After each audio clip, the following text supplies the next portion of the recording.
با درود به تمام دوستان خوبم. با قسمت اول آیا میدانستید در خدمتتونم. آیا میدانستید فلامینگوها روی یک پا ایستند؟ فلامینگوها به خاطر آناتومی بدن غیر متعادل از یکدیگر جدا می شوند. بدن و گردن آنها بسیار بزرگ و دراز است و تمام این بدن را روی یک پای نازک قرار می دهند. این پرنده ها می توانند مدت زمان طولانی را به این حالت بایستند و تعادل خود را روی یک پا حفظ کنند. اما واقعاً چرا چنین حرکت سختی برای آنها وجود دارد؟ علت آن به دلیل رد و بدل کردن گرما می باشد.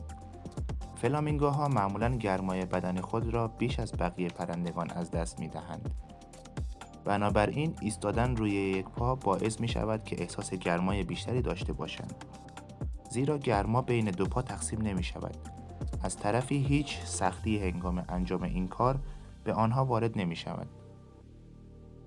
آیا می دانستید بستنی هایی که تو کشور ژاپن هستند آب نمی شوند؟ مطالعات اخیر به کشف این موضوع پرداختند که بستنی های کشور ژاپن آب نمی شود. حتی اگر آنها را در گرمترین روزهای تابستان قرار دهیم. علت آن هم این است که پلیفنول موجود در توت فرنگی به این بستنی ها اضافه شده است و آنها را می توانند از سرریز شدن روغن و آب در بستر جلوگیری کنند. آیا می دانستید چای بنفش هم وجود دارد؟ اگر به جزایر آزور سفر کرده باشید و در آنجا چای سبز سفارش داده باشید، با چیز عجیبی روبرو می شوید. این چای ها در مرحله اول سبز می باشند و کم کم به رنگ خاکستری در می آیند. بعد از مدت کوتاهی این چای حالت غلیظی پیدا می کند و کاملا بنفش می شوند.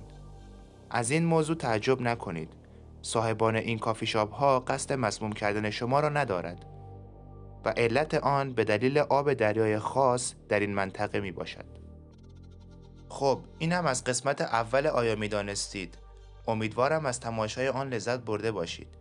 لایک و کامنت و سابسکرایب یادتون نره و در آخر زنده باد انسانیت.